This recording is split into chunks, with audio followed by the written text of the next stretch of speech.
Hey everybody, Rob here at etrailer.com. Today we're going to be taking a look at the PTC Custom Fit Cabin Air Filter on our 2018 Chevrolet Colorado.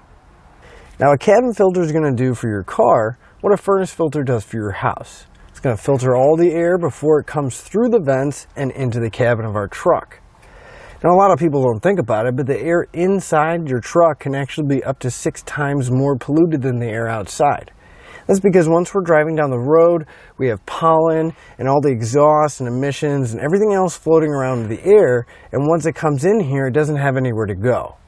So checking your cabin air filter not only is going to give you healthy fresh air to breathe inside your truck, but it's also going to maintain your HVAC system and make sure that it was working properly.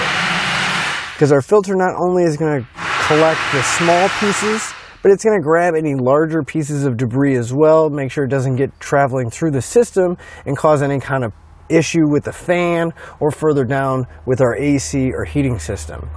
Because if we don't change our filter, it can cause a big pressure buildup, which again can cause damage to the fan or somewhere else down the line. Now, a lot of times you will get offered to get it replaced if you're at the service station, especially if you're just getting an oil change. They check your filters and they can offer you to replace it.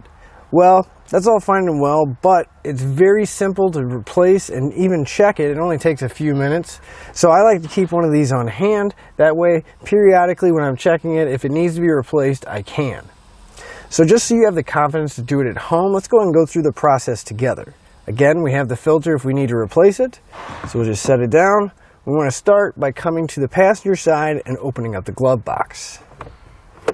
Now if you look inside the glove box on the passenger side, you'll see this little round tab here. There's actually a string attached to it on the outside of the glove box. This little string here, we want to kind of just lift up a little bit and we can slide that tab down. It may be a little bit hard to do it with your fingers, so if you can use a screwdriver, just about really anything, but you want to slide that tab down because you can see the hole in the bottom is a little bit larger and that'll allow it to come out. We give ourselves a little bit of slack by raising the glove box just a bit. Then we can kind of slide down and we can let go. And once you have that tab, you can just kind of let it go. It'll go behind the glove box. Now, if we look on the edges of our glove box, there's little tabs that keep it from coming down all the way. What we want to do is kind of press in on the sides of our glove box so we can squeeze them just enough to allow the glove box to rotate down all the way.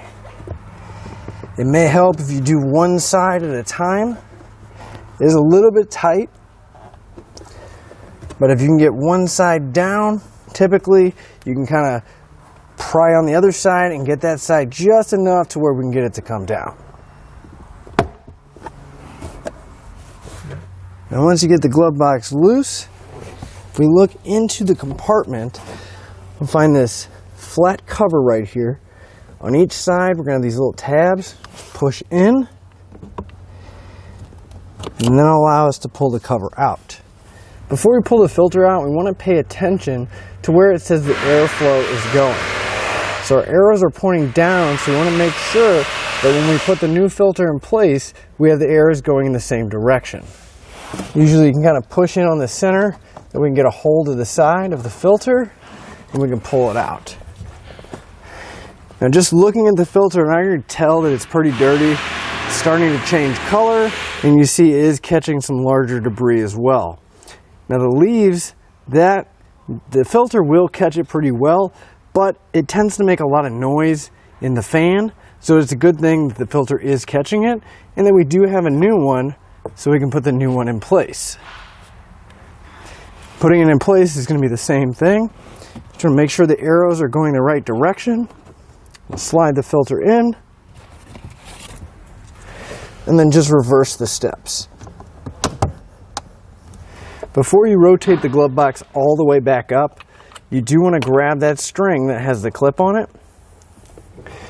kind of bring it over to the side, rotate it up to the arms click in place, and we'll line that tab up, slide it back in place, and that's all there is to it.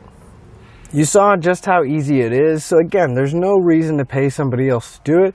Save yourself a little bit of money, and you can do it at home with no tools at all, as you saw. Just simply pull the glove box down, and in a matter of seconds we can check to see if we need a new filter. But again, I'm Rob here at etrailer.com. That'll finish up your look at the PTC Custom Fit Cabin Air Filter on our 2018 Chevrolet Colorado.